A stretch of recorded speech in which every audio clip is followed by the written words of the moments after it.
The stream. My name is Lee. She, her, ish vibes today. Here they is fine. I'm pretty chill. Ba-bum, ba-bum. And what is that? Ooh, someone posted a meme.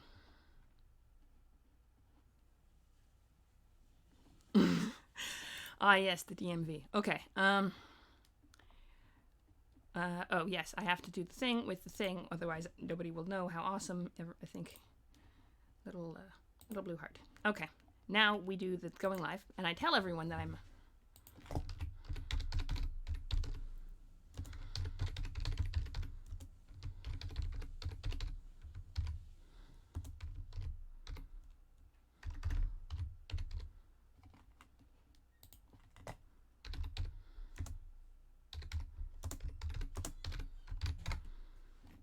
Yeah, we're doing the thing. I'm gonna go to here.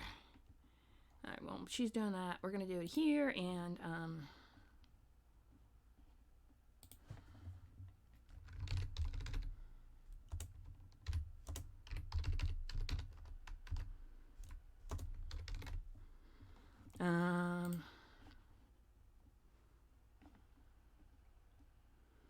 oh.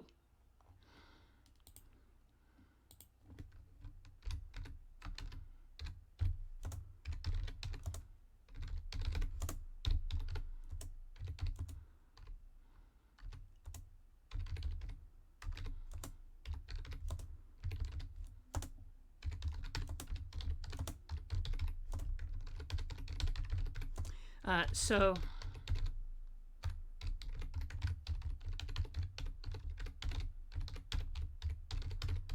beautiful. So I'm gonna do this and that, and then I'm gonna actually start streaming. So my plan for today's stream is to go and do the Warhammer 40k wiki like we did last time. I'm sure you guys might not remember. It was a very interesting stream in that I was streaming at a friend's house and I didn't have my charging cable, so basically, and it took me a while to get the internet settled. So basically I was where's Creep? Sorry. So basically I was that's the one.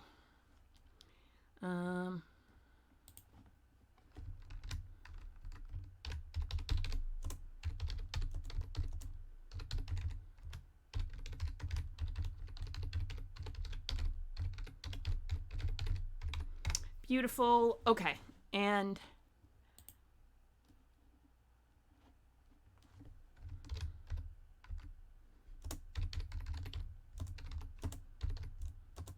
all right, one more. I promise I'll get the stream started soon. So we did Warhammer 40k, Warhammer Fantasy, because Sig keeps recommending it as,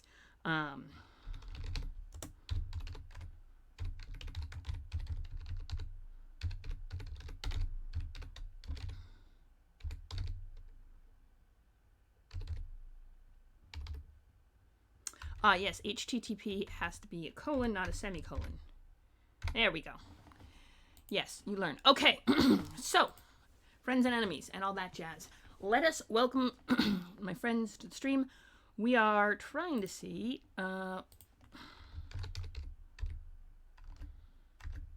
Warhammer Fantasy Wiki. Let's see if we can... Yep, Warhammer Wiki fandom. We are... Hello, Bees! It's Bees! Hi! Okay, so Bees is really awesome, and she just showed up in the chat, so everyone say hi. Welcome! So Warhammer Fantasy is being really annoying and not loading properly, so we're gonna have to, we're getting rid of both of you, and we're gonna redo it all together. Yep, because Chrome is snippy like that. You have to re-add it every single freaking window capture. You have to re-add it every single time, unlike, say, we'll just go with automatic. All right. Unlike, say, the, what's the technical term? We are not going to join the U.S. Air Force. Don't worry. I'm just putting that there for now. And then we go to here. And, there we go. It's gone away. Good. Now, Warhammer. So Warhammer Fantasy is really cool. And it's a big interest of Sieglin's, and keeps pushing me, go do Warhammer Fantasy. So I said, all right, I'll do a stream on Warhammer Fantasy one Saturday. Only last Saturday, I did a very short stream, and my computer ran out of juice because I was streaming on entirely battery power, which is a bad idea because Bailey's battery's not the best. They work at it. We're you know. This is a dark age, a bloody age, an age of demons and sorcery. It is an age of battle and death, of the world's ending. Amidst all the fire, flame, and fury, it is time, too, of mighty heroes, of bold deeds and great courage. So, you know, fun stuff. No great future, there's only war. So we got, what the heck's Bretonnia? Okay, so we got the Empire. We got Skaven. Skaven are fun. I don't know, what should we start with? I figure we're just kind of doing a wiki lore dive. We're going to explore. We're going to talk about it. We're going to vibe. It's going to be awesome. I don't know what I should start with. I am counting on the chat to kind of guide me. Otherwise, we could... Well, hang on. There's 10, right? I could roll a d10. Put them 1 through 5 on the top, 6 through 10 on the bottom, going left to right, and just roll. Unless someone in the chat has a really good suggestion. I'm thinking that's the vibe. Oh.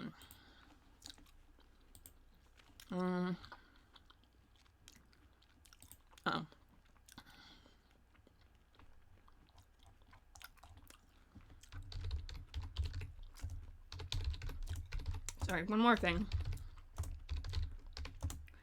So if you have a preference, you should speak up now.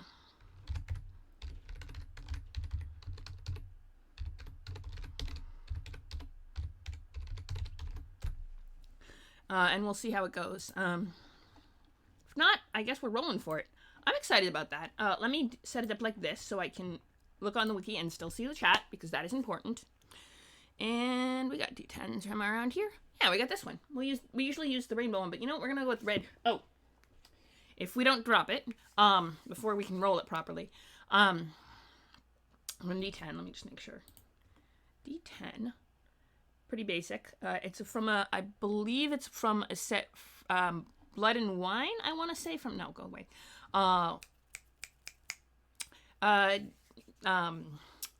D20 Collective, D20 Collective, which I need to look at their dice, because they have the $5 dice sales, and I haven't looked at them in a while, and I'm trying to be good about not buying dice, but I keep getting stuff like, check this one out. It's from Bugbear Bubbles, because they have all their soap, and they come with a set of dice in each, piece of soap.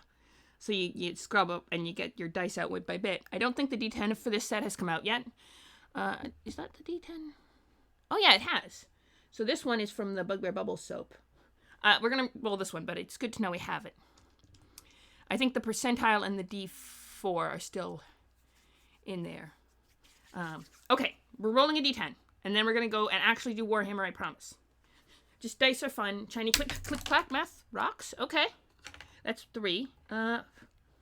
So, Empire, Bretonnia, Dwarves. Alright, let's see. Dwarves. Ooh, Chaos Dwarves. Alright, let's start with Dwarves. We'll start with here. Go where it takes us. Vibe. If anyone says, hey, that looks more interesting, or hey, why don't you do elves instead, or hey, this, that, and the other thing. Yes, go... Bad. We son of Grungi may have drunk deep from the bitter waters of misfortune, but we yet survive.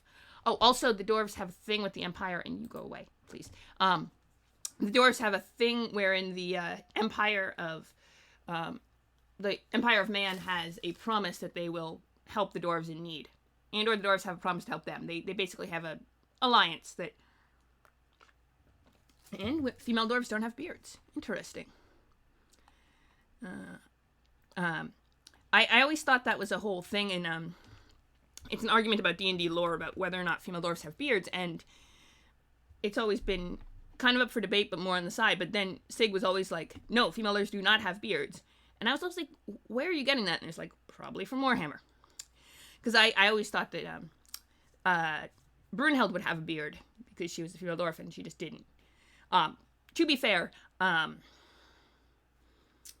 always played it off as a lot of female dwarves shave if they're around, as influenced by other races where women are facial hair free. It's more of a thing among female dwarves to shave, whereas it's a horrifying taboo among male dwarves. It's not as much among female dwarves.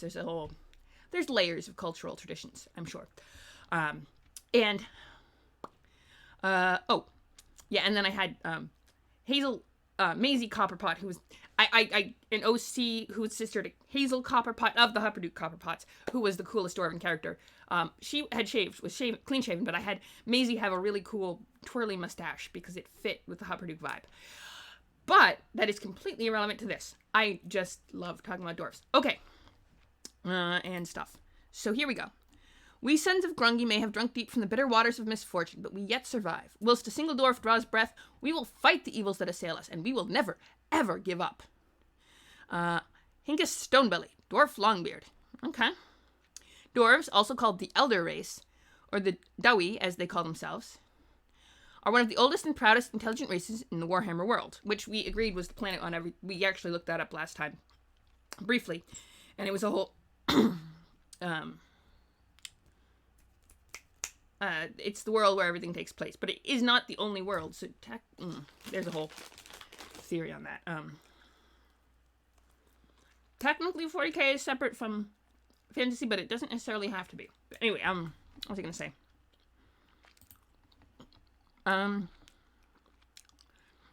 Great wealth of history and power that stretches back to the time immemorial.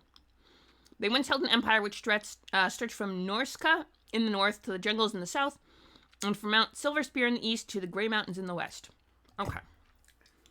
Let me see where Norse open like it. Okay, we're gonna see Norska. Where's Norska? And we'll look at his whole map. Map would be helpful. No. Oh, here we go. Well, there's a map of... No, go away. Norska is here.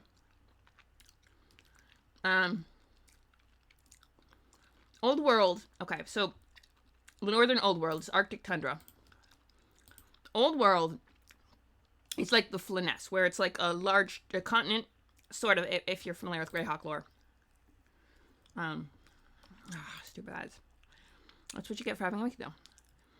The Old World, called Elfin Arvan in the Eltharan language of the elves, is northwestern region in the Warhammer world. Okay, so this is a larger map.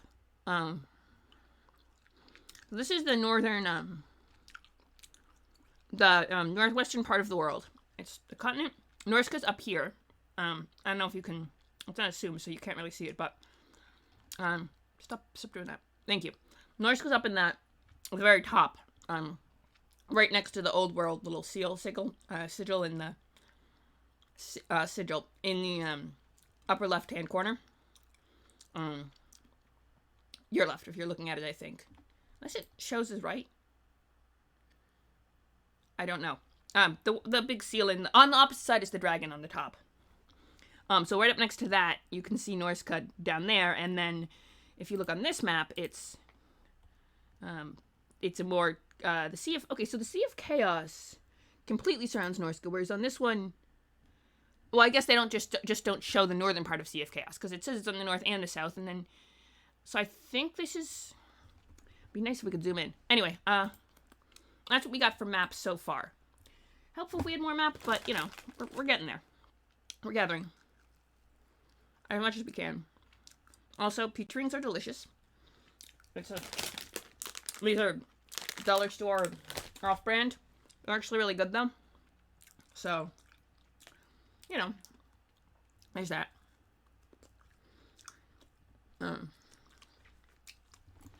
Okay. So Norska in the north, to the jungles in the south. Okay, hang on. See, it would be really helpful if we could zoom in. I wonder if... Can we zoom in? There we go. A little bit. Okay. I'm gonna see if they specify Northgate in the north. Is that the Grey Mountains? I think these are the Grey Mountains here. I don't know if you can see the... No, you can't. Okay.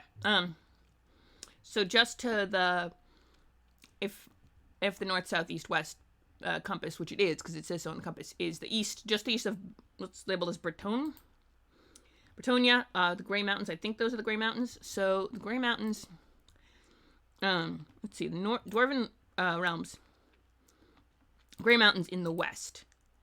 So their realm was between with Bretonia, so in the Grey Mountains in the west, so farther east than the Grey Mountains, and you got these other mountains over here, and I think, and so Norska, so it went all the way from up the top of the map, down in this middle part, which is now the Empire, I think, and then jungles in the south. I don't know where, it doesn't mark the jungles. Okay, but, sorry. We're trying to look at a map, and anyway, I was getting distracted. I have no idea what we're doing. We're lure diving, you know? We're just learning tidbits here and there, and gonna put it all together. If you guys want to do something else instead, like it's Saturday, which means we could totally do, I don't know, Brancalonia instead, or Haven, or anything, really. It's not a set game for a set day. I just thought Warhammer Fantasy was fun, and it keeps pushing, so I figured I'd do it, you know? And it is exciting. I'm learning as we go. Okay. Alright, Norska. Here we go. At the heart of the Dwarven realm, the Karaz Angkor, as they call it, will always lie within the domains of the World Edge Mountains. Okay, let's see if we can find the World Edge Mountains on them. World Edge Mountains, so this is the very heart of the Dwarven realms.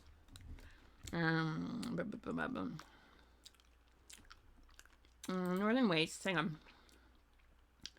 Of the Dead. So if we look at this bigger map, are those the World Edge Mountains here? I think those are the World Edge Mountains here, right above this guy's head. And then it says Here Be Dragons, and then just above those, that it's the World Edge Mountains, I want to say.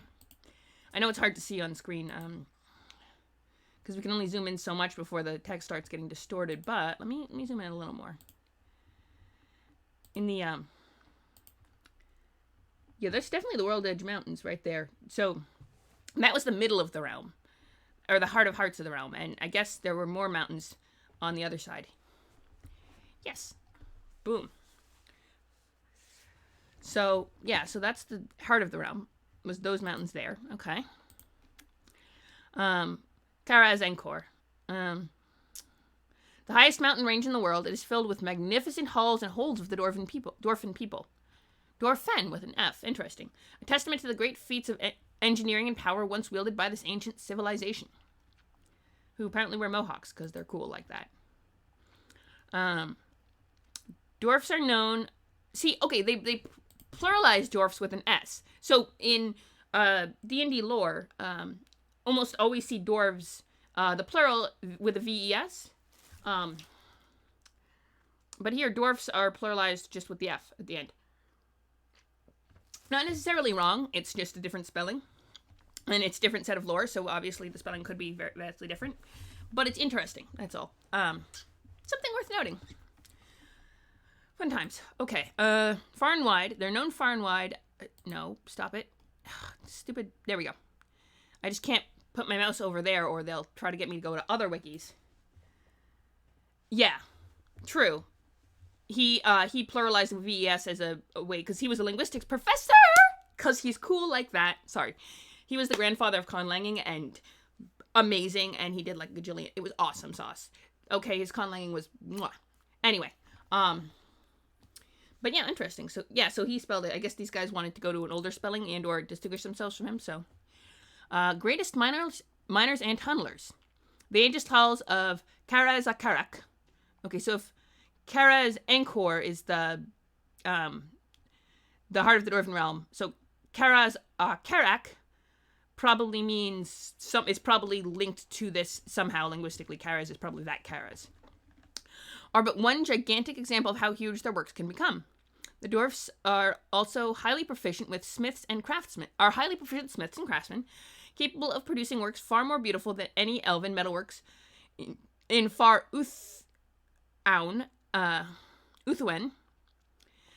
and hundreds of times more valuable than the trinkets of men. Um, Interesting. Snow White and the Seven Dwarfs. Okay, now I have to look that up. We are doing research live, and because,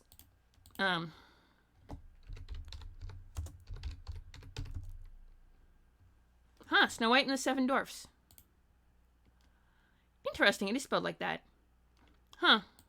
I think it's because, I think Tolkien spelled it with a V-E-S, is because of the, the English-speaking tendency to, kind of, when pluralizing words that end in voiceless consonants, such as F, tend to vocalize it a little bit when you put the S on the end. Dwarfs.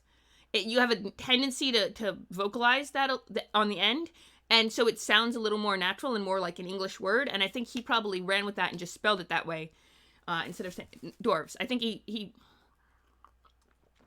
just took that linguistic tendency in English and just actualized it in the way he spelled it. But yeah. Okay. Let's see. The dwarf people, as a whole, are sturdy and strong, brilliant craftsmen, and excellent warriors. Above all, they pride themselves on the loyalty to each other or those they are indebted to. Their strong bond of kinship has ensured that dwarfs stand as one of the most unified races in the world. Proud, honorable, and enduring, it is said that the dwarfs shall weather the horrors and misery of the world until its final bitter end. Okay. Sounds pretty cool. About 200-year lifespan. So height is around 4'8", or 142 centimeters. Usable magics. Rune magic or Dwai Zahar. So Dwai Zahar, probably a subrace, I'm guessing. Possible corruption. Chaotic mind, rather rarely body. So they can be corrupted by chaos. Subtypes, Dwai Zahar. Now, if they call themselves Dwai? So Dwai Zahar is probably, and then Norse dwarves. Okay, so we got two subraces, and only one of them can use Dahar magic, which probably is linked to Zahar. Like, I feel like they're enough linguistically similar enough that it's probably linked, and then they can do rune magic too. Interesting. So that's fun. Okay, let's start with history. Let's go with start with the history. Oh, and there's biology too. Ooh, biology. Do love biology in fantasy. It's fun, okay? But we're gonna start with the history and go from there. Sounds fun. Okay, let's do it. Like, if you want to do something other than dwarves, or dwarfs, as the case may be, just say so. But for now, we're gonna start with the history. Boom. Okay. The history of the dwarfs is an enduring one. It stretches from the very creation of the world to its final days. Dwarfs revere their ancestry above all. Yeah. We'll get to the biology, I promise. Let's see. It stretches from the very creation of the world to its final days. Dwarfs, revere their ancestors. No, stop it.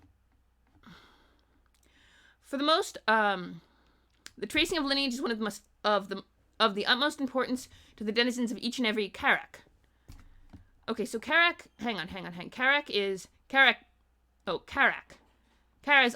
So Karak is probably some sort of tribal thing, or a clan maybe.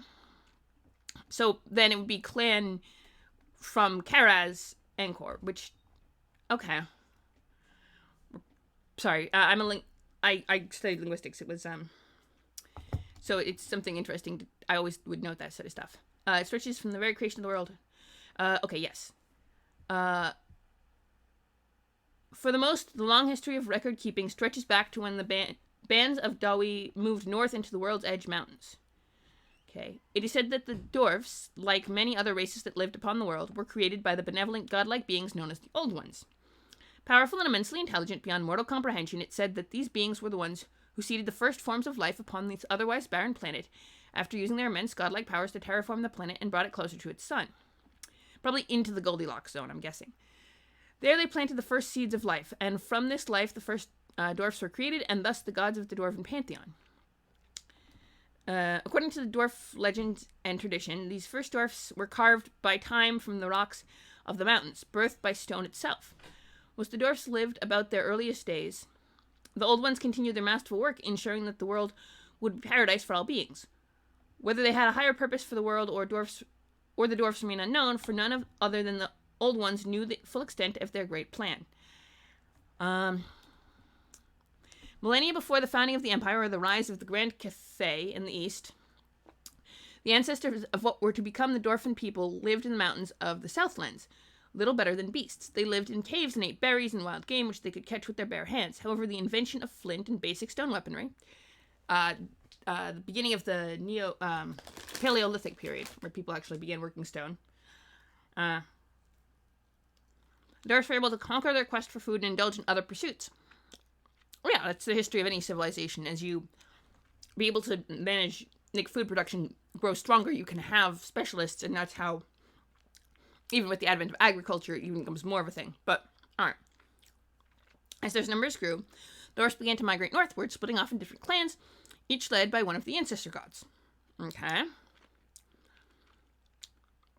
As the foundations of the people were set, many great deeds and sagas were recorded, such as the tale of the Forge Father, which tells of how their god, Grungni, Lord of Miners, had begun his grand quest to master the arts of metal and steel, or the mysterious and forgotten war against the dragons, which was said to have created the Great Mountains region known as the Black Fire Pass. Ooh. With the teachings of Grungi passed down upon his people, the now warlike race of the dwarfs were led by their warrior god, Grimnir the Fearless, on a magnificent campaign of conquest all across the mountains of the Old World. That's the Old World being... here, let me zoom out a little bit. This part of the world that we don't have a full map, but this whole area is called the Old World. So all across the mountains here, coming north toward. All right, makes sense. Following along so far.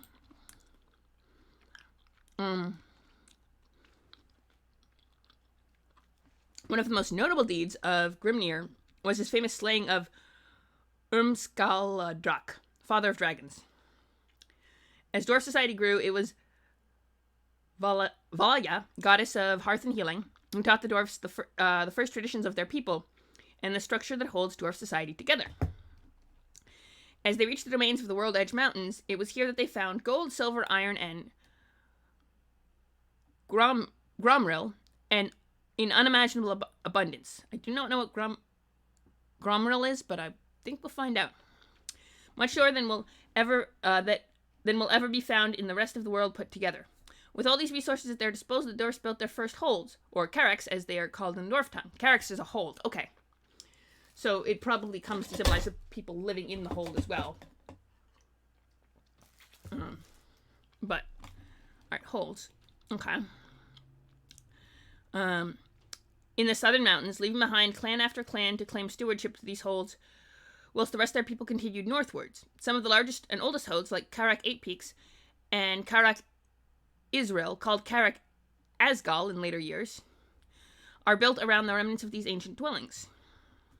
As the migration carried on northward, following the veins of ore up to where the Great Range just stopped, the dwarves reached a desolate area they appropriately named Zorn Uzkal, translated as Great Skull Land, a barren plateau stretching out past the eastern horizon.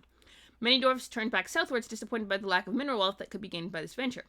Others moved west into what would one day be the land of Norska, founding a handful of... Okay, so Norska is up here, and... Nope, this one. So if Norska's up here, then the Skull Plateau would be up right at the very tip where this dragon's wing, inner wing is. It would be right up here, is probably right around where that they ended up, because if they went west to Norska, that's right around when they stopped going north. So they started and just kind of went northward up this mountain range, and kind of expanded westward as well, I guess, but mostly just north. Okay. Along this eastern mountain range here. Okay. Was the migration route, if we can gather as much. Founding a handful of strongholds, most prominent was the fierce hold of Krakadrak, which probably has something to do with dragons. Either was stolen from them or something, I'm guessing. Other expeditions made progress through the lands of the east and made holdings on the foothills of the mountains of Morn. With the creation of these settlements, the ancestor gods and their people named their great civilization Karaz Enkor, translated as the everlasting realm or the mountain realm, as the dwarf word for mountain and extreme durability are the same. Makes sense. So Enkor is mountain, Karaz Enkor is the mountain realm, and then if Karaz Enkor is the mountain realm, then Karaz Akarak, and Karak is Karak is their clans, then Karaz Akarak is the mountain clan, the hold in the mountain. The hold in the mountain. Okay, that makes sense. Which is their big main thing. Or something along those lines. Hold of the mountain. I don't know, it depends on the exact translation, the preposition they use. But, let's see. Contact between clans had been maintained for many years, but this fragile string of communication was suddenly cut when the chaos flowed through the world. Okay, so negative 5,500 to negative 4,119 IC. I'm guessing IC is their calendar. According to the account of the Great Book of Grudges, the most ancient of all dwarf books, it is recorded how chaos began to consume the world in the imperial year of negative... IC is probably imperial calendar then. Negative 5,500. It was also during this time that the ancestor gods had begun to tell the woes of this new phenomenon, telling their native kinsfolk about the dangers of this unstable flow of magic coming from the north would do to all those who stayed above. By then, Lord Grungi taught his people how to delve deeper beneath the mountains to avoid the chaos that stirs upon the surface. Okay. Avoid the chaos by going south. I guess that you can do that in old school Warhammer as opposed to just it's eating the hearts of men and you cannot avoid it. Hidden in safety, the world was engulfed in clouds that poisoned the surface with layers upon layers of fine black warpstone dust. Communication with their eastern kin was lost, and in the time the dwarfs of the east began a dark and murderous path toward worship of chaos. Ooh, okay. For many years these events took place until finally the foul tempest at last passed and the dwarfs emerged once more into the light of day. But the world was changed forever, for upon the lands the mountain mutating winds of magic had already corrupted every living thing it touched. Terrifying monsters roamed the mountains and demons walked openly in the daylight. Yeesh, okay. First and second... No, stop it. No. There we go. Needing powerful weapons to defend themselves against these dangers, Grungi taught his people the craftsmanship of more sophisticated weapons and armor, and how to inscribe magical runes onto them. Meanwhile, Valea used her protection to ward off the dark magic of their enemies. To lead them against these foes was Grimnir, equipped with mighty war axes and armor harder than the bones of the mountains. With the blasting of horns, the armies sailed forth from their stronghold and fought the demonic hordes of chaos that had spilled over the lands. Fighting a war that many called the first chaos incursion, which improves that there's more. Okay. Sorry, there's a lot of lore, but I'm vibing with it, if you guys are.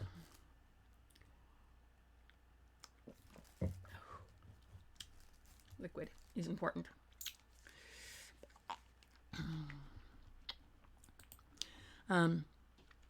During this campaign to rid the mountain realms of chaos taint, the dwarves first came into contact with elves of Uthuan after Grimnir led an army into the lowlands, chasing a band of chaos marauders all the way to the coast.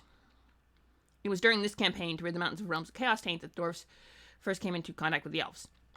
The elven fleet under the leadership of Kalidor Dragon Tamer was blown off course when they came to the old world in hopes of finding out the source of the chaos magic that seeped through the world. They were met with mixed suspicion and respect, but when a larger force of beastmen arrived, they were promptly smashed between Kalidor's magic and Grimnir's axe-wielding troops. Because of this, they knew that they were on the same side of the conflict. Okay. From Kalidor, the dwarves learned of the great Phoenix King, Einarion the Defender, and his struggle to free the far lands of Uthuan from the grip of chaos. From Grimnir, Kalidor learned of how the great tempest from the north had preceded the coming of chaos. With this information, Kalidor realized that the Chaos Gate had opened somewhere within the old world in the north, and only when it was closed could the tides of chaos be stemmed. Kalidor thanked Grimnir and returned to Uthuan to consult the Phoenix King and hatch a plan that would stop the chaos incursion. Before each of them left, as a sign of friendship and goodwill, they exchanged gifts. Grimnir presented the wizard with a runic amulet of colossal power, and in return, Kalidor gave the dwarf god the glistening crystal phial, which today still resides in the vaults of Karazakrak. Guten Tag! Hi! Welcome. We're learning about the dwarfs. Dwarfs, not dwarves. Apparently, it's spelled differently in Warhammer lore. So the first Chaos Incursion in, which started in negative 5500 IC, apparently. The Dawi, yes, if that's how you say that. Yeah, we're kind of going through their history and stuff. It's quite fascinating. And Grimnir, who was the Dwarven god, ancestor god who led the battle, met Kalidor, who was the elven commander who sailed the thing, was trying to sail to the old world to find out where the chaos was coming from. Apparently it's in the north of the old world. We're still learning. But, you know, we're just going through the history, vibing, learning together. You know, because I thought it'd be fun to do this. Let's see. Yes, and the Crystal of Fire, which still today resides in the vault of Karak, which means hold in the mountain, or hold of the mountain, or something like that. The respite won by Grimnir and his innumerable armies was hard won, and a brief calm was instilled throughout the old world. But as Grimnir headed back to his home within the mountains, the sky grew dark and ominous once more, and before these potent signs, the second Chaos Incursion abruptly began. This time, however, the winds of magic had grown to critical levels, and soon the demonic hordes beyond counting began to spill relentlessly across the lands of the old world. Even with throngs of dwarfs under his iron-fisted command, the warrior god and his armies were forced back into their mountain strongholds to weather the incoming demons with stout bravery. In time, many impenetrable holds were crushed under the horrific advances, and, in grim determination, the warrior god decided to take more direct action. Though Grungni had told him that should he go upon a journey, he would surely die, the stubborn Grimnir snarled at his remark and said it was worth the risk should it help save their people. Ooh. The greatest warrior god ritually shaved his head, save for a single defiant crest that would later be adopted by the fearsome Slayer cult many centuries later. That's the Mohawk. Okay, that's where the Mohawk comes from. It was a ritually done by the Grimnir before he went off on this great voyage to try and save the Dwarven people. Leading a small group of hardened warriors, Grimnir fought through many dangers until they reached the foothills of the Middle Mountains. It was here that Grimnir commanded his followers to return home, bestowed upon his only son, Morgrim, one of his legendary axes. There they at last turned back, watching in awe as Grimnir pressed onward, his form dwindling into the shimmering haze of that poisoning, corrupted mountain. It was said that Grimnir stood upon the third chaos gate within the heart of the very mountain and fought the numerous hordes of demons back until the vortex upon Ulthan was finally completed, saving the world from the threat of chaos for centuries to come. And he was never seen again.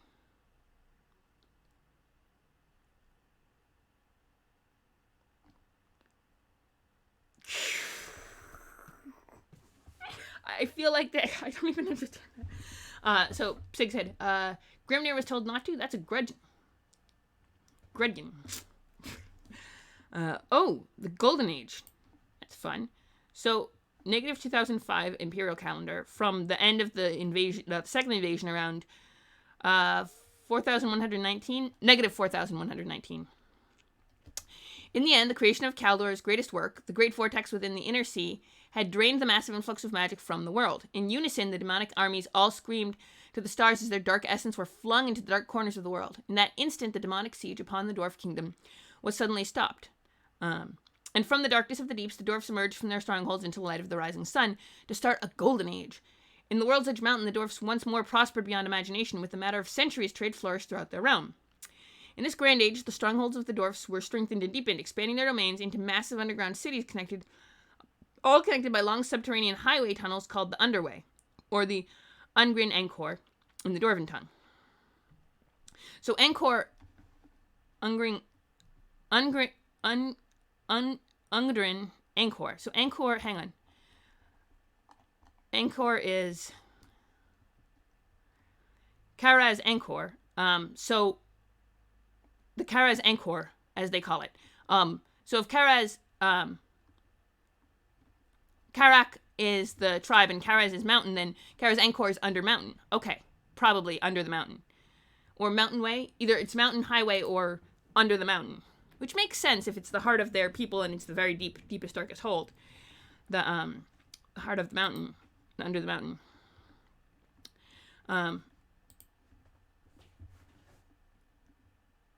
I know. I'm reading it. I actually rolled on a D10 because they had the 10 main races that they had all lined up, and I rolled on a D10 and I rolled dwarfs. So we are reading their tragedy first. It's actually quite inspiring, though. Here, let's see. But that's the Phoenix King, the Middle Mountains, Golden Age. Here we go. The Underway, Ungrin Angkor, seeking to expand their domains as well. The elves of Ulthuan sent ships and colonists upon the shores of the Old World and expanded their colonies into the land of what one day would become the nations of the Empire, Telia, Estalia, and Bretonia. Seeing opportunity for gold and profit, the dwarves of the World Edge Mountains established trade routes toward these new colonies, creating an age of peace that lasted for nearly 2,000 years. Probably land grabs for it started going south, I'm guessing. It was during this time their gods, Grungi, Valea, and other lesser deities, disappeared from the dwarf realm. It is popularly believed by the majority of the dwarf people that they delved into the mountains' hearts and returned from whence they came. With the departure of their gods, the rule of the dwarfen realm fell upon High King Snorri Whitebeard, eldest son of Lord Grungni himself.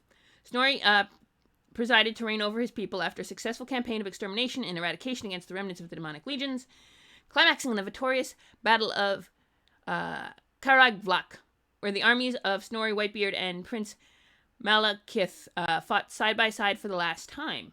Ooh, that sounds ominous. If they fought side by side for the last time, that's probably a betrayal. We're gonna put that down for later. Unbeknownst to the dwarfs, by negative 2,700 IC, the elves within their homeland of Ulthuan were consumed in a destructive civil war following the assassination of the Phoenix King Belshazzar by none other than Prince Malekith himself. Oh, okay, so Prince Malekith was an elf. Was Prince Malekith an elf? Hang on. Let me see. Is the monarch of the kingdoms of Naggaroth and New World under the rule of Dark. Born as the son of the Phoenix King Anarion, the greatest elven hero to have ever lived. Right, so he was an elf. Okay, wait. No, we'll wait patiently, it's fine. So, okay, so he fought alongside the elves.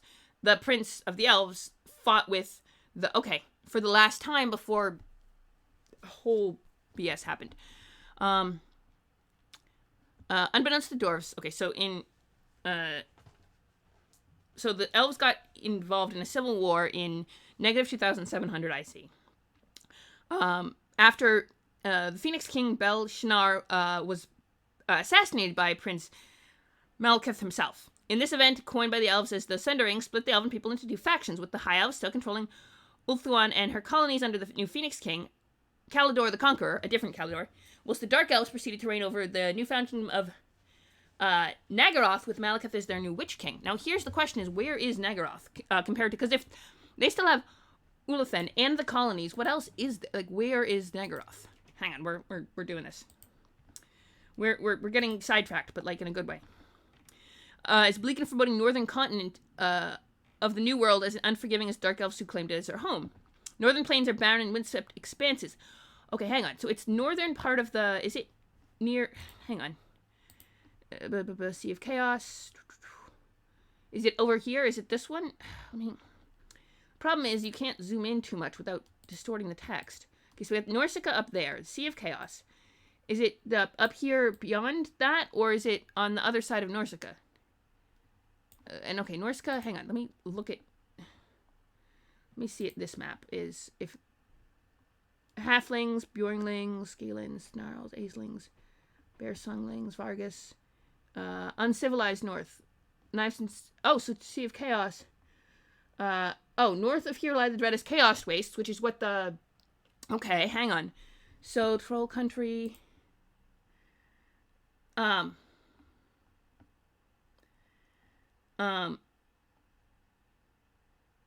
Okay, wait, two locations. Yeah, but where?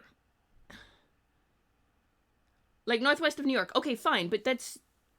Where exactly? Northwest of where in the map? Is it on the old world, or... There's no map. Okay, here's a map. Let's see. For full set image, let me just see. Lyrath, Land of Chill. Chaos Wastelands is, so it's south of the Chaos Wastelands. Sea of Malice, Sea of Chaos. Oh, Ulthuan, hang on. If the Sea of Chaos is there, hang on. Where's north? Lustria. Okay, so the Black Ocean, Far Sea. All right, hang on. Let me look at the other map.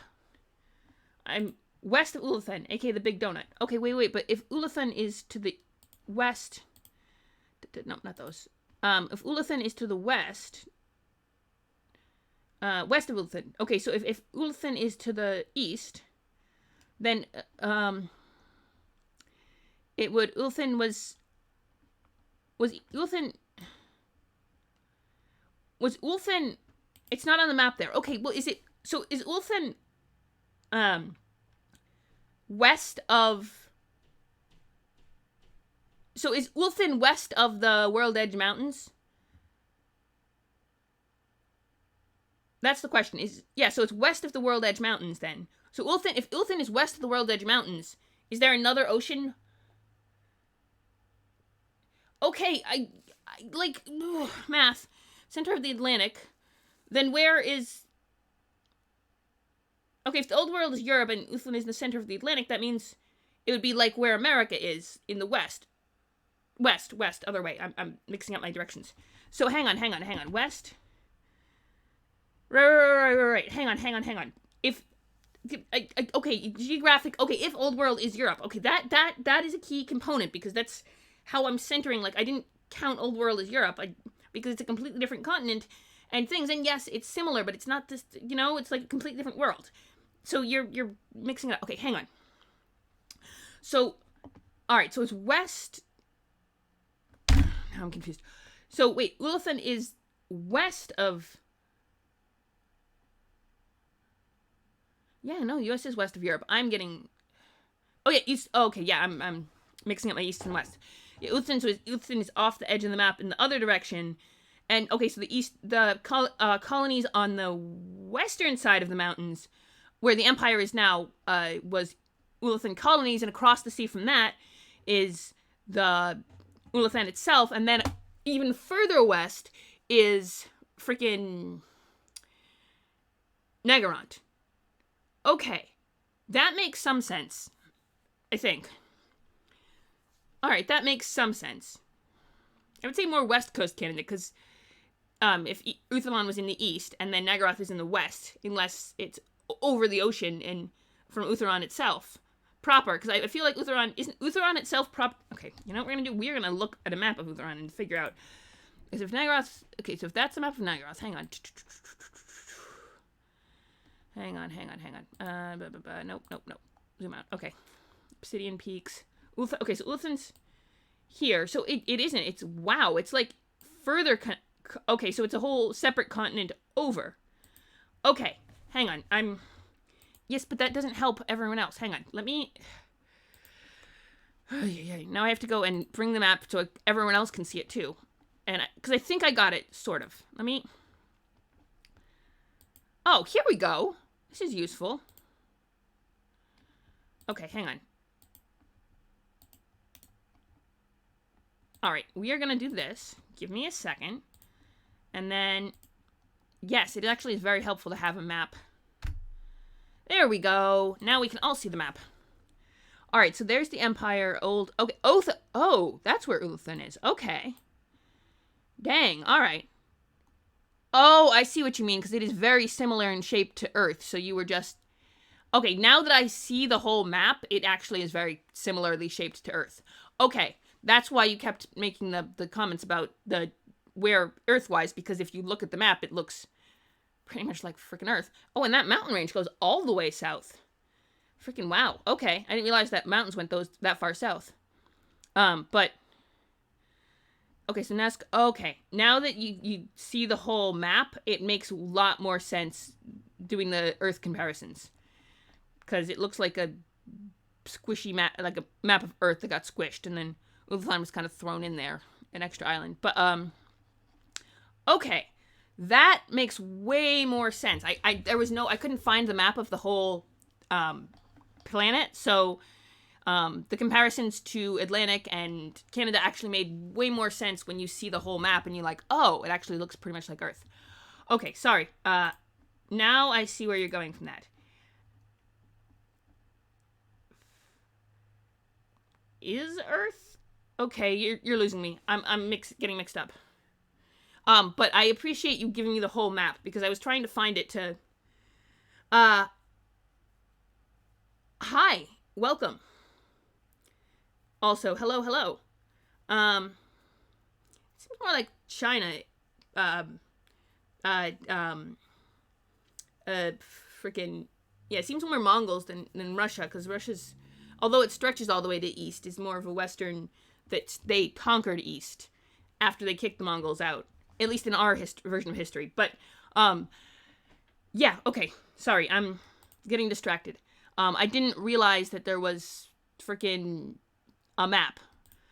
That is, I couldn't find the whole map, so thank you for showing me. Okay, so 6.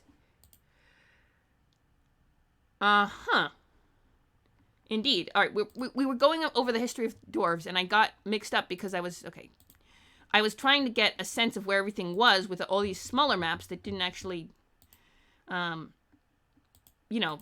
was looking at small maps and not big maps, and I was trying to place everything, little bits and pieces on the small maps instead of actually trying to figure out. Okay, wait. We're gonna go back to lore time now that I've sorted out the map. Nope, stop it. I can't. Okay, here we go. Okay, so they proceeded to. Okay, in a bid to cripple Ulathin's military and economic relations with dwarves, Malekith ordered dark elven assassins and warlocks to attack and slaughter dwarf trade caravans traveling around the old world in the year of negative 205 IC.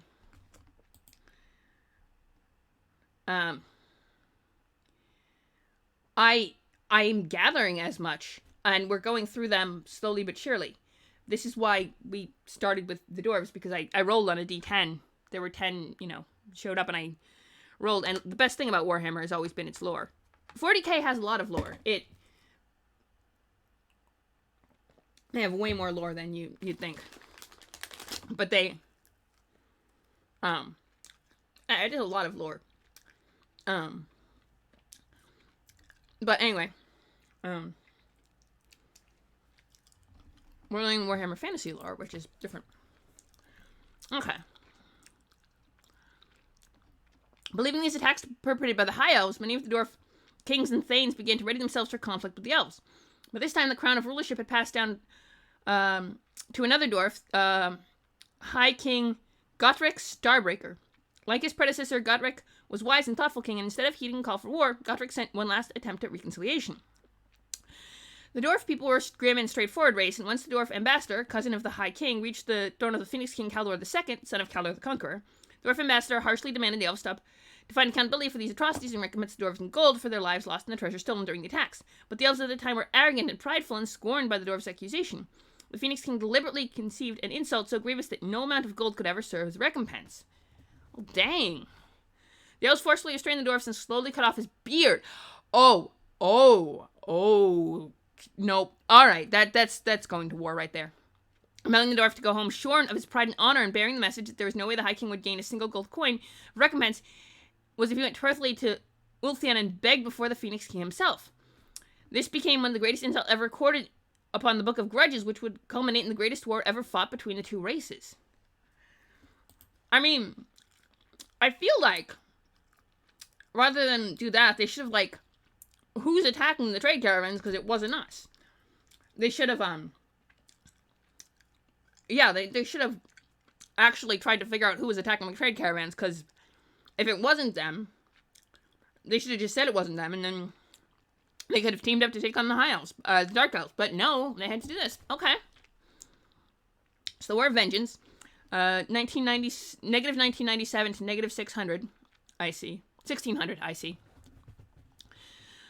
Enraged beyond reason or thought, the High King roared for his kings and thanes to gather their armies and prepare for war. Nearly every dwarf clan was called upon for this conflict, with each stronghold mustering armies numbering in the tens of thousands onto the growing legions of throngs already under Gotrek's command.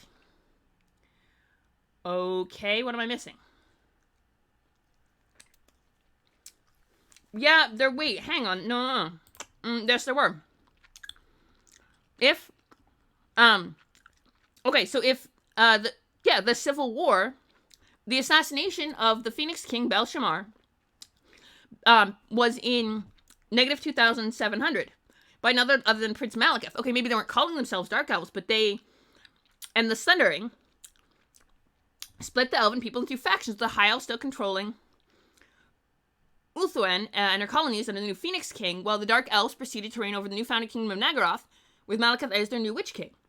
So the Malekith ordered the Dark Elven assassins and warriors to attack and slaughter dwarf trade caravans. So he went, okay, he was still a High Elf, but he was completely separate culturally. Now, he might not have, like, whatever bio thing happened, sure, but he had already split the Civil War thing. He wasn't acting under the High Elves of Ulathan, and the High Elves of Ulathan should have realized that if Malekith was sending out, because the Phoenix King and Ulathan probably had no interest in shutting down these caravans. Malekith was doing this on his own after he had assassinated the old king. Okay, yeah, because if Malekith sundered with the old king in 2007, negative 2,700, right? If that's when it happened, then when the trade caravans were attacked and the War of the Beard, if the High King of the Dwarves went to beg for recompense, yes, he started the War of the Beards by attacking the trade caravans, and then, yeah, but if he attacked the trade caravans, then the High Elves at Ulathan weren't involved in that decision. If Malekith was starting the trade, he was probably doing it behind their backs, even if he was still part of the court, plotting an assassination. He was probably still not doing it with the full, consent and practices of. He was.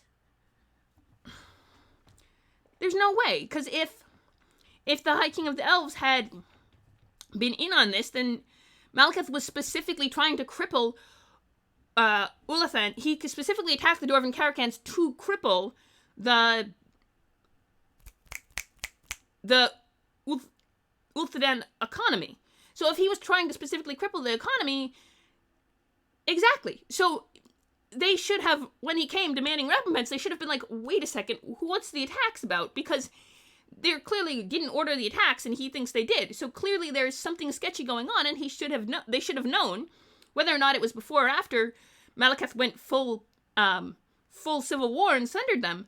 They should have realized when the Dwarven King came to demand recompense that something screwy was going on with their thing. They should have done that, and they should not have. I mean, clearly they didn't, but they should have realized that something screwy was going on, and they should have realized that he wasn't gonna just come complain about attacks if.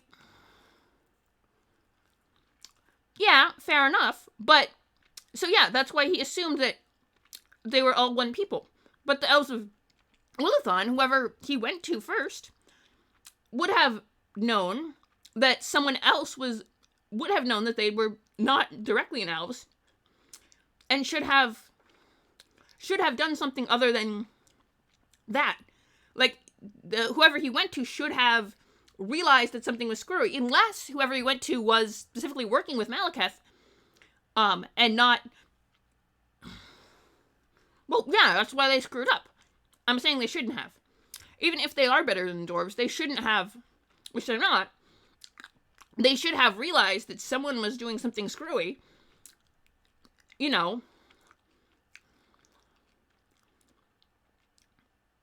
Although, if it was specifically designed to cripple their economy, you'd think they'd be,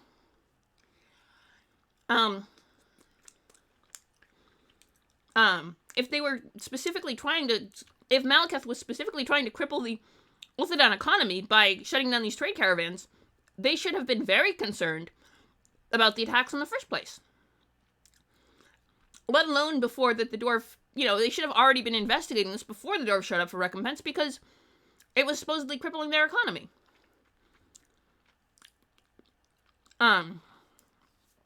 Crippled their economic and military relations with the dwarves. Okay, so it wasn't crippling their economy, but it was probably screwing with stuff. If these trade caravans were making as much money for everyone as trade caravans do, shutting it down affects both parties. That's the idea of trade, is that it benefits both. Okay, fair. Okay, but if the elves of the old world So if he was told to go to Ulthuan himself and beg before the Ulthuan, that means he went to the elves of the old world. Yeah, okay.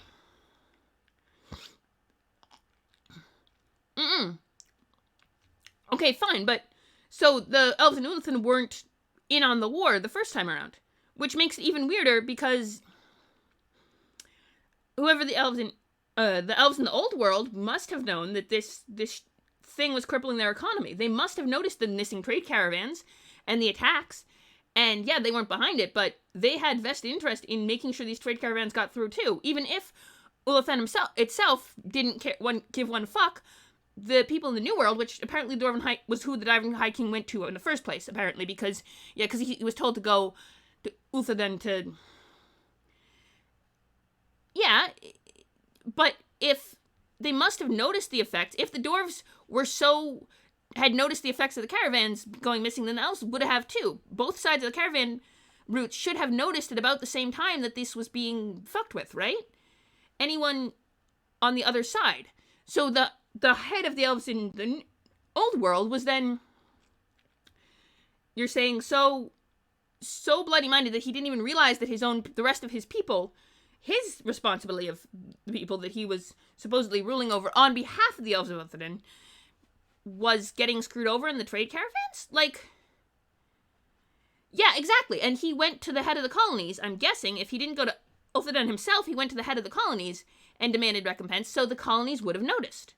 Right? Exactly, but he didn't go to the donut itself because he said he had to go directly. They said when he cut off his beard that the only way he was getting recompense is if he went all the way there to beg with them. So clearly, he went to the head of the colonies when he went to make his speech. And if he did, then the head of the colonies should have known that this fuckery was going on because it was going on in the colonies. The head of the colonies should have known. Okay, where did he go exactly? Let's see. Okay. So if Malekith was doing the bullshit, okay, so believing these texts, many of the dwarves and thanes were ready to go conflict. Okay, stop it. Okay, thank you. Okay, so Godric Stonebreaker, headed, cousin of the High King, reached the Phoenix King. Wait, hang on a second. If he reached the Phoenix King, that means he went... The Phoenix King was the king... hang on. Phoenix King was the king in... the Phoenix King was... If he went to talk to the Phoenix King, that means he went... Yeah, the Phoenix King, he must have gone all the way to Ulthuan. He must have gone all the way to Ulthuan if he'd spoke to the Phoenix King. Right? Hang on. And then... The elves forcibly restrained... The only way the High King would get a single coin records was he went to Perthly Ulthuan and begged before the Phoenix King himself. But he... Wait.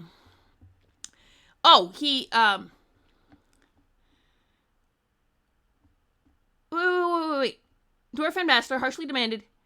they cut off the Dwarven ambassador's beard, and they said the High King himself had to go to Ulthuan. That's why. Okay, so he didn't go to the head of the colonies. He went all the way to the big cheese out on the donut, and they cut off the ambassador's beard and said the High King himself had to come and beg. And he was like, no, not what you did to my ambassador. No way, no how. And that's why... That was still kind of stupid, though. I see now. Okay, now I see what happened. So he was told to go beg, not because he'd come to a secondary, the head of the colonies, but because he'd sent an ambassador and didn't go himself. Okay, that makes sense. Because I was going to say, wait, they went to Ulthuan, I thought. So it was, okay, that makes sense. Now I'm seeing. Okay. So, and then the people in the Ulthuan was like, no, the High King has to come himself, and they cut off the beard. And, and because they, and they just conceived the worst insult, and they were like, no, you can't treat my ambassador that way and expect me to actually still treat with you. No way, no how. Okay, well, let's see. The war started in negative 1997 and negative 6. Wow, that's 397 years of war. Okay. At the very height of their power, the dwarves marched to war with a massive horde of heavily armored warriors, and with the dwarves knew as the War of the Vengeance, and the elves called the War of the Beard. With the entire military might under his control, the High King led the dwarfs into the lowlands and attacked the unsuspecting elven colonies that were oblivious to the Phoenix King's actions. Yes. Ooh, I see. Okay, I see how this went out. It makes more sense now that because he was talking on the head and the colonies didn't even...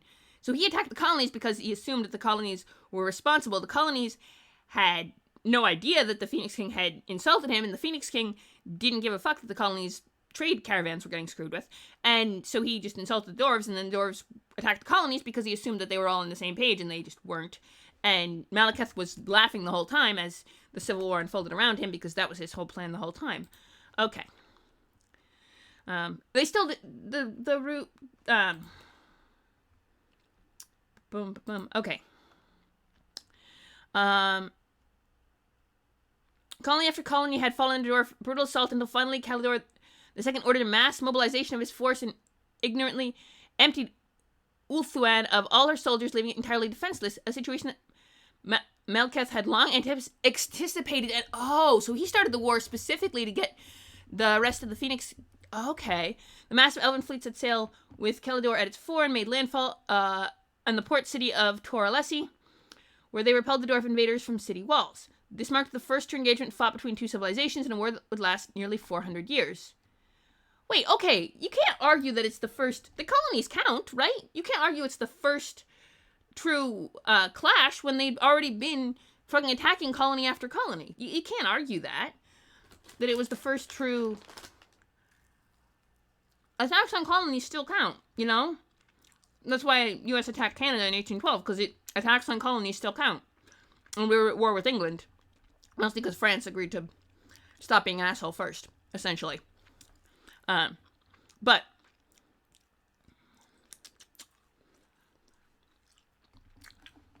Okay, hang on. Blinded by the rage over continent, the sudden arrival of Ulthuan and the entire military caught the dwarves by surprise. Pushed back, the dwarves and elves continued their battle within many of the areas of the old world, the most prominent of which took place within the lands that would one day become Bretonia. As the war began to escalate even further, by the year 1974, or negative 1974, Kalidor II was able to slay Prince Snorri Halfhand, son of the High King, in a single combat. The death of his son ensured that Goric would never stop until Kalidor was dead. Okay. In an act of vengeance for his lost kin, Prince Morgrim, cousin of Snorri Halfhand and nephew to the High King, led the dwarf army against the elves, forcing them to retreat back until they made final stand at the Battle of Oragor, wherein he and his armor purposefully stood before the arrow storm of the elven army as an act of defiance and courage. With their arrows spent, the elves foolishly attacked the dwarves in melee combat, where the dwarves quickly gained an advantage. Finally, at the battle's end, Morgrim personally slew Prince Imladric in single combat, earning him the title of Elgidum, translated as Elfdoom. Crowned a hero by his people, Morgrim continued to capture many elven towns and cities across the old world, most prominent of which was raising of Athelmaraya in the year 1948 IC. Another mighty dwarf leader by the name of Brock Stonefist led the armies of Karak Azgul in a decisive campaign against the elves by using his extensive knowledge of the tunnels to rout their armies. For this heroic deed, he was named Ungren Angkorik, or Lord of the Tunnels. By his people.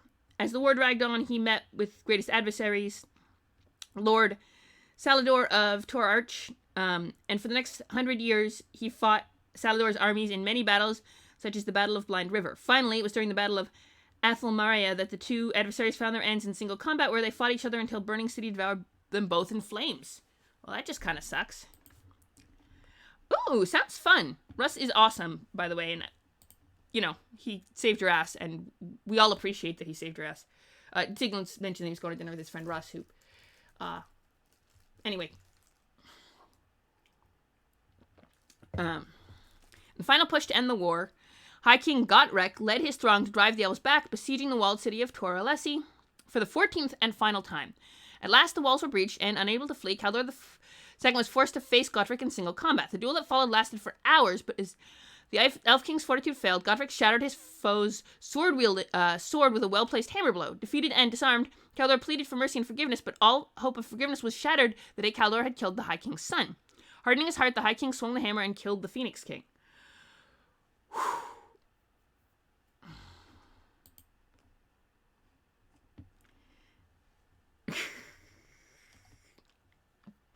I'll do more, maybe not every Saturday, but I'll do more, I'll definitely do more Warhammer Fantasy lore streams, because this is fun.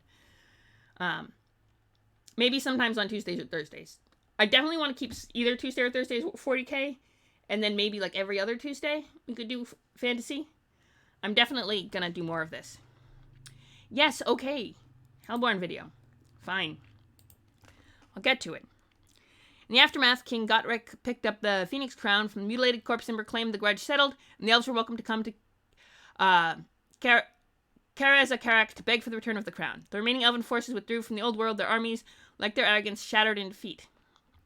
In their pride, the elves considered upon one last suicidal assault against the walls of Kara-Za-Karak. However, news began to stream into the remaining elven lords that Malekith had once more invaded the island of Ulthuan, and with one of the largest dark elven invasion fleets to date. Swallowing their pride, the elven lords began a mass evacuation of all elven citizens from the colonies and gathered their forces to repel the dark elven invasion. Yet the elves of Athel Loren refused, instead declaring independence from the Phoenix throne of Ulthuan, and over these elves eventually became the Wood Elves. All right. Next Saturday, we do the Hellborn video. Deal? Because if you have to go, then I don't want to do the Hellborn video when you're not here. And also, we have way more cool lore stuff to get through. Next Saturday, we will do the Hellborn video. And I guess we're doing more fantasy lore next Saturday, because... You know what? I'm not entirely opposed to this. Oh, shit, though. Alright. Well. Why is this stupid? Alright. Dwarves rightfully considered themselves the victor of the War of Vengeance, as their foes had departed, driven from the very continent except for a small faction of elves who refused to leave but could not be driven out. This hard-won situation should have ensured Dwarven domination of the old world for ages to come. However, in their own arrogance, the dwarves were fully unprepared for the catastrophe that was soon to come. The dawn of the time of woes, the great collapse. Stupid. Stop it. I'm good. There we go. The long conflict that lasted for nearly 400 years had bled the empire of the dwarfs dry, and the dwarfs found their vigor and their population extremely spent. Before they had even begun to recover, their realm was beset by a catastrophe that rocked the foundations of the Warhammer world. The nefarious Skaven, in their infinite greed for power, hatched a grand scheme that would open up the tunnels beneath the earth in their attempt to expand their domains to all four corners of the world. Lying deep beneath the ancient city of Skavenblight, the Skavens fed an ancient diabolical machine with huge quantities of unstable but powerful saturated warpstone. Oh, right, left over from the whole chaos majiggy what's-it thing that happened.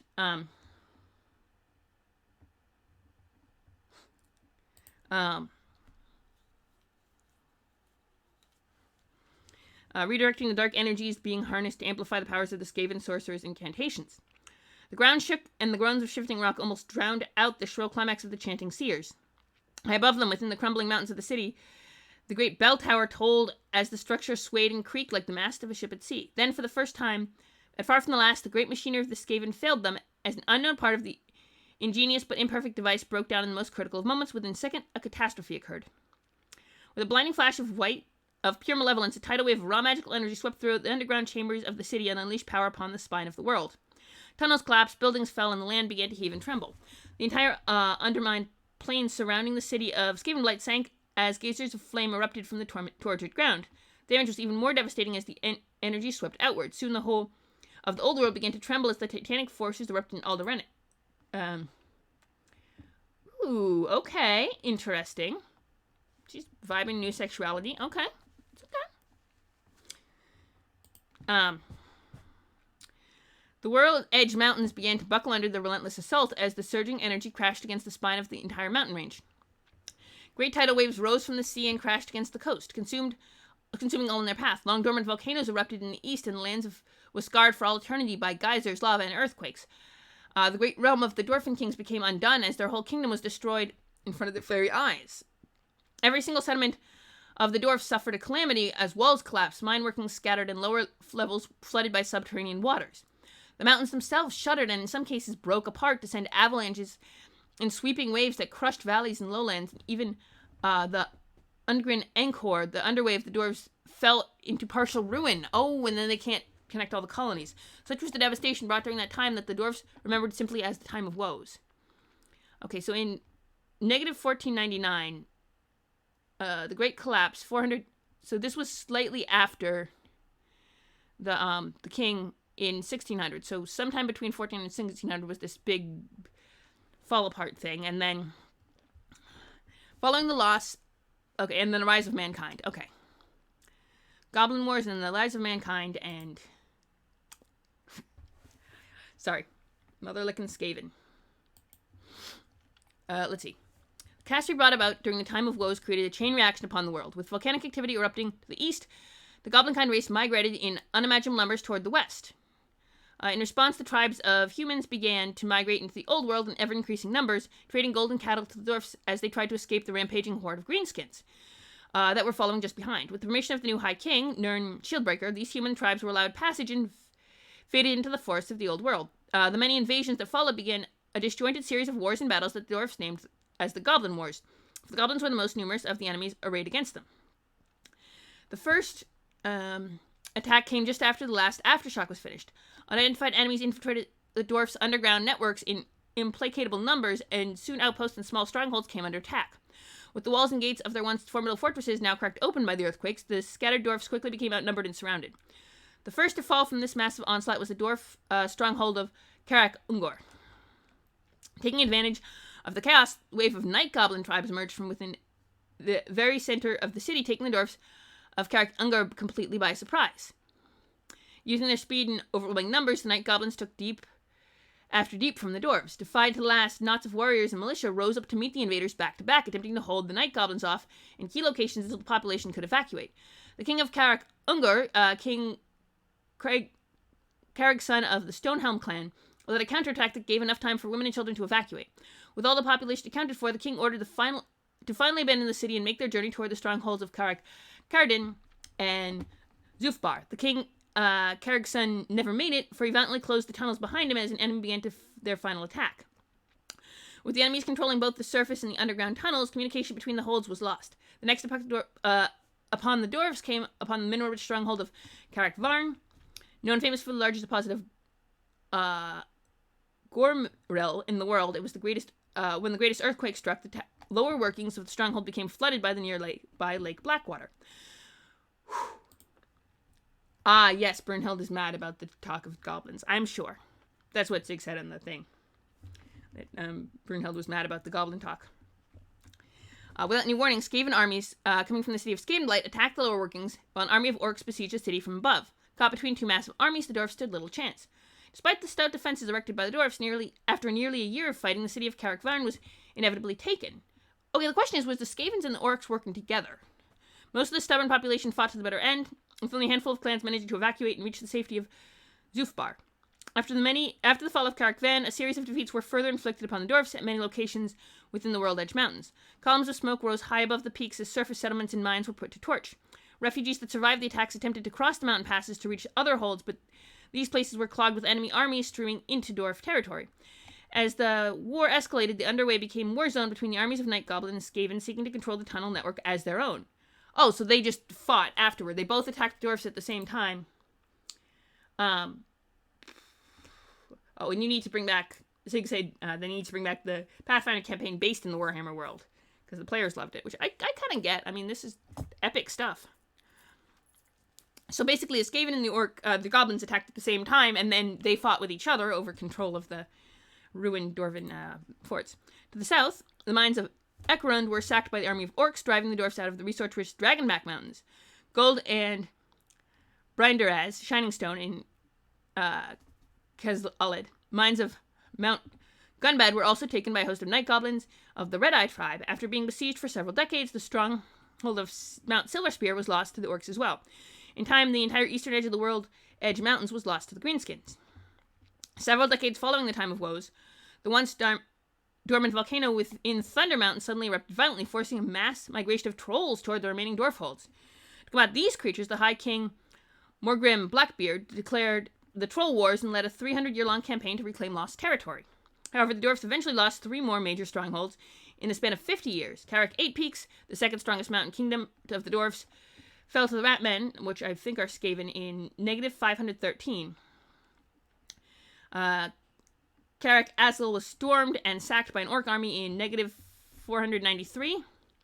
I see, only to be forced out as a dragon delved into tunnels and claimed the hold as its own. So, orcs and Carrick Draz was attacked and captured by the orcs the same year, eventually becoming the new greenskin fortress of Black Crag. After nearly 1,000 years, the Goblin Wars were nearing their end, and should the dwarfs not stop the Greenskin soon, nothing would stop them from conquering the whole of the Old World. It was during that time that many secrets to runic magic, as well as some of the smithing and building techniques, were lost, never to be recovered. Wow, that's a shame. Okay, Rise of Mankind. Following the loss of several major cities came a mass exodus out of the World Edge Mountains. Though it grieved them to do so, many dwarf clans forsook their ancient homeland and began moving west. Led by the surviving clan members of the Carrick Eight Peaks, Carrick Asgal, and Carrick Draz, these expeditions fought their way through the forest of the Old World into the safety of the Grey Mountains. There the clans rebuilt their lost society, resulting in the establishment of new strongholds of Carrick Norm and Carrick Izor, with mines rich with mineral deposits of copper and iron in abundance. Though not as powerful as wealthy as the strongholds within the World Edge Mountains, these strongholds were nonetheless free from the depredation of their enemies. Over time, the dwarfs began to re-establish old trade routes that would connect the mainland and maintain communication between the strongholds of the Grey Mountains and World Edge Mountains. As these dwarfs began to traverse the wilderness of the Old World, they soon rediscovered the confederation of human tribes had originally settled here following the outbreak of the Goblin Wars. Oh, that had originally settled. They also learned that the emerging human tribes were battling against the Greenskins for possessions of the forest and lowlands, and in them the dwarfs found a common ally in the ever-increasing Greenskin threat. Dwarfs did all they could to encourage the primitive tribes of men, resulting in the establishment of trade, good relations, exchanging weapons and armor. However, even with the aid of the dwarfs, it became clear to them that humans were beginning to slowly lose the conflict.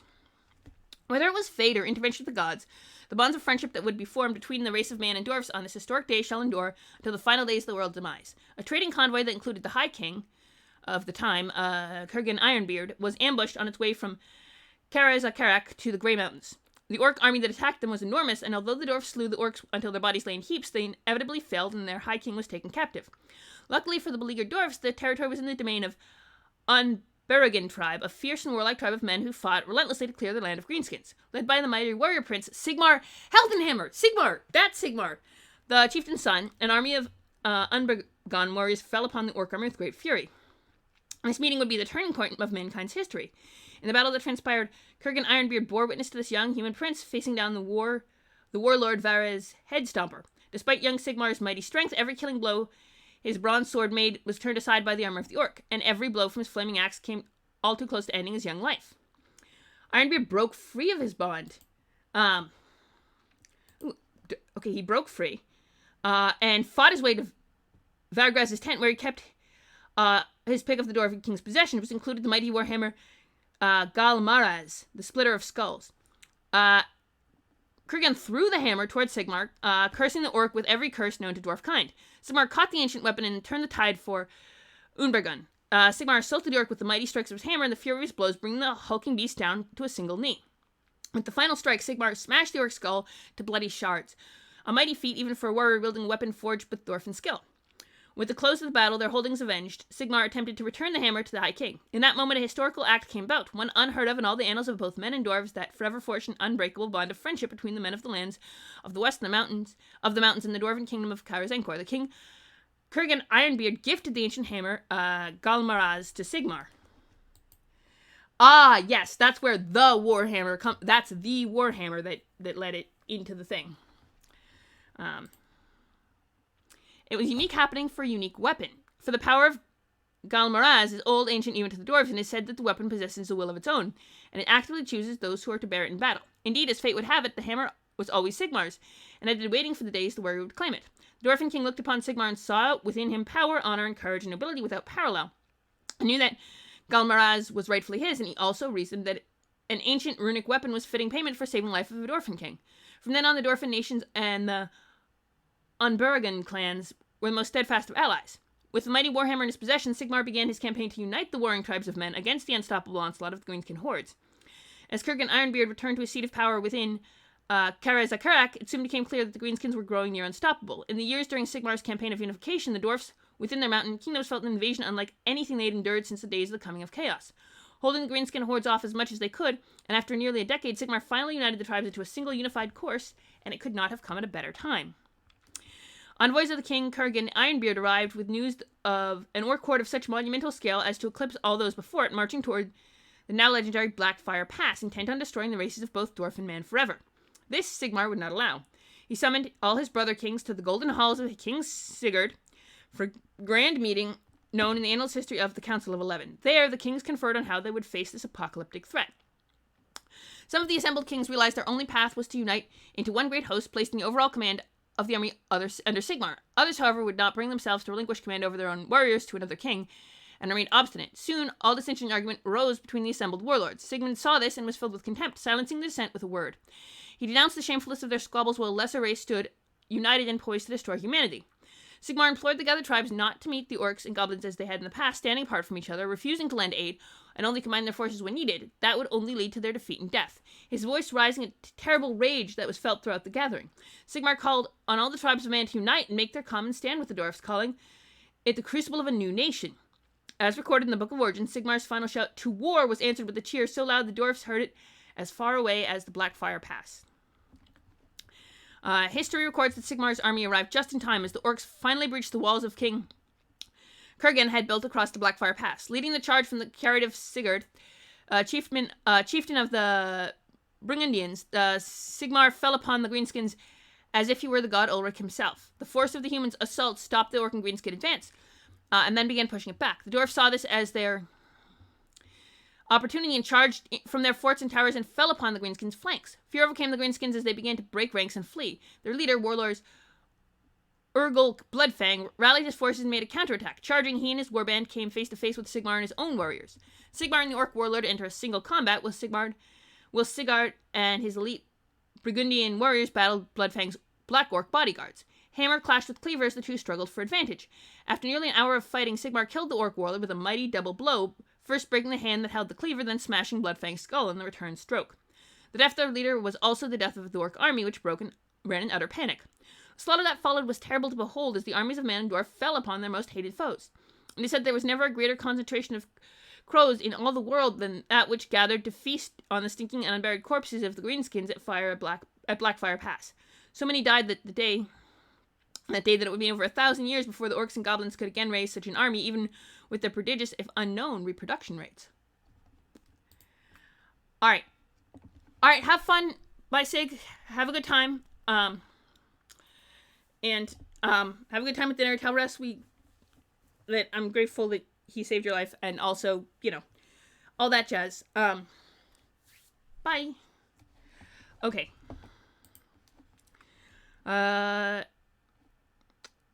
With the defeat of the orcs at the Battle of Blackfire Pass, security of the lands of the 12 tribes was assured. King Marbad was afforded the funeral rites of the greatest heroes for such he deserved for saving the life of Sigmar during battle, and was carried onto his pyre by fellow kings and his heir. Not only was the race of men saved, but so was the Dwarfen domain. In heartfelt gratitude, King Kurgan Ironbeard pledged that he would charge Alaric with the creation of 12 magnificent blades in thanks to the Empire for their shared brotherhood. These blades would later be known as the original 12 rune fangs, which continue to be wielded by the counts of the Empire to this day. After the battle, Sigmar's fame spread far and wide. Renowned as a hero of all mankind, upon the anvil of war and fire of battle, at last his dreams of a united empire had been realized. For men of all 12 tribes and stood together in battle line as brothers, and with the truth of their common enemy now made obvious, the old tribal hatreds had evaporated away, replaced only by iron-hide ties of brotherhood. With the victory, it is said that the kings and their tribesmen all dropped to a knee in the pass before Sigmar, accepting him as their new lord. Thus, at Reichdorf, 1 year after the Battle of Blackfire Pass, the Ulrich, high priest of the cult of Ulrich, placed a crown of gold and ivory, another gift of the dwarves, upon Sigmar's head and proclaimed him Emperor of Man before the assembled representatives of the human tribes. Before him knelt the Fibel chiefs, who swore brotherhood to each other and fealty to Emperor Sigmar and the newborn empire. The new age of prosperity had begun. Many dwarfs moved into the newly forming empire and trade between the lowlands and the mountains flourished in an age of prosperity, invention, and reconquest, an age that many dwarfs began to call the Silver Age. Although their numbers had lessened, there were still greenskins, beastmen, and monsters that had stalked the lands of the empire, and the tribes of mankind still needed weapons to fight them. Even better, the humans would pay gold for every sword the dwarfs forged. There you go. With the western lands stabilizing and Blackfire Pass now closed to enemies, the dwarfs attempted to reestablish grip upon the World Edge Mountains. Throng after throng of heavily armored warriors marched forth from the great holds and led campaigns of conquest not seen since the dawning of their history. Tenaciously, they cleared orc encampments off the mountainside, scoured tunnels for night goblin tribes, exterminated skirvin dens, and drove out families of monsters from within their bone-strewn lairs. But the toll was high, as every step, cavern and tunnel, and mountain pass was paid for with irreplaceable dwarf blood. The dwarfs were a determined lot, and their territory won back from the greenskins was well worth it. Another event also began with the entirely traditional societies of the dwarfs. A new industrial revolution flourished during the Silver Age, hoping to find ways to replace the secrets and magnificent now lost to the dwarfs since the beginning of the Goblin Wars. Gradually, traditional weaponry such as crossbows and catapults had been partly replaced with newer and deadlier arsenal of black-powdered weaponry such as fuse bombs, handguns, and mighty earth-shattering cannon. With the leadership of the Engineers Guild, black powder weaponry was devised and continually improved, with new variants and prototypes being produced and experimented almost every day, although the prototype testing took hundreds of years before being approved by the Guild. Transportation and trade were further improved with the invention of the first train and ironclads. Mining was revolutionized with the invention of steam-powered drilling devices that took fewer dwarfs to excavate for new mineral deposits. Dwarf holds were eventually refitted with dazzling array of cannons that could halt an army in its tracks, making defense of the dwarf hold now impregnable. As the dwarf's population was but a fraction of its former size, these innovations were much in demand. Dwarves found the race of men far more dependable to their liking than the fickle elves. However, dwarfs have a grumbling nature and can find fault with anything. Men proved to be short-lived, incapable of holding proper ale and suffering from other foibles, which form a long litany of shortcomings that any dwarf would gladly recount for hours on end. There were a few more troublesome issues. The dwarfs noted how some humans felt an unquenchable thirst for glory and power. When properly harnessed, this drive produced leaders of courage and nobility. However, some sought power were seduced by an easier path to greatness, the lure of chaos. As a race, men were far more susceptible to its siren call, and their bodies were easily corrupted. The wisest among men listened to the warnings of the dwarfs, for their elder race told how close the dark powers of chaos had once come to consuming the world. Even so, in their travels to the far north, dwarfs met the wilder people of Norska and the Kurgan. To the east, they saw the Hung and recognized them far too for what they were, ready supplicants to the dark gods. The champions of these tribes grew powerful under the baleful influence of pure chaos, and their influence was spreading. Even in the Empire, signs of malignancy were steadily growing. Okay. Despite a rising awareness that they would have to keep a wary eye on their allies, dwarf throngs marched to the aid of the Empire time and time again. It was Gruflock and his Slayer warband out of Karak Kadin that rid Solend the Othang of the Othang the Horrible, a rampaging bone grinder giant of enormous size. The dwarves of Karak Norn sided with the Empire in their 100 years border dispute with Bretonnia, and the throngs from Zufbar drove ogre armies out of the moot on no less than a dozen occasions. During the Vampire Wars, the dwarfs fought in countless battles, most notably the Battle of Hungerwood and the Night Siege of Castle. Wow, okay, there is a lot going on there. Alright, hang on. Let me see how much. Then there's the Chaos Wars. That's a lot. Age of Reckoning. The Deeds of the High King. The Reconquest of the Eight Peaks. Okay, and then... Oh, there's like... Alright, I'm going to have to end the stream here, because I have a thing that I was promised I was going to do. And it has been... Oh, fuck, I didn't text my friend. Okay.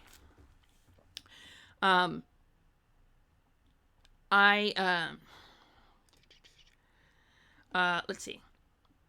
The dwarfs also supported the Empire in ways other than battle. They passed along as much technology of the Engineers Guild deemed was safe for men to know, such as the art of making true steel and how to manufacture black powder. Naturally, dwarf also passed along countless tips for brewing ales that were less watery and construction advice for building structures that did not sag and lasted longer than a few centuries. Okay, this is the Chaos Wars. I'm going to end the stream here because there's a lot of history and it's really cool and I want to keep going, but okay, so we now know dwarfs are awesome. Warhammer is really cool. we're doing another Warhammer stream on next Saturday. We're doing Hellborn, and we'll probably get back to Dwarfs as well.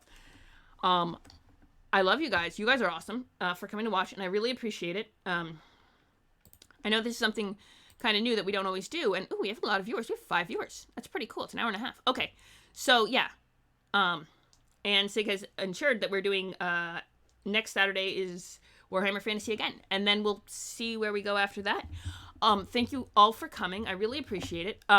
If any of you who are watching this are not on my Discord, it's really cool, and you should, and then you know when I'm doing streams, when I'm doing the streams, and when I'm doing other stuff, and I'm going to start a Warhammer Fantasy discussion forum on the thing, and there's places to post snippets of writing, and we have, like, occasional writing prompts, and we have a lot of fun stuff going on in the Discord. It's a little quiet, but I do promise at least one fun meme per day that I post for you guys, and then other stuff we do as people are inspired to write.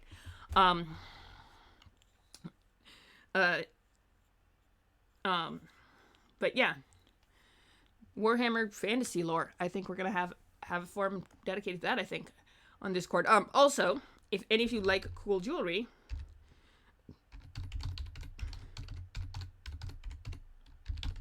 such as, do I have my necklace? Yes. Cool jewelry is always a fun thing.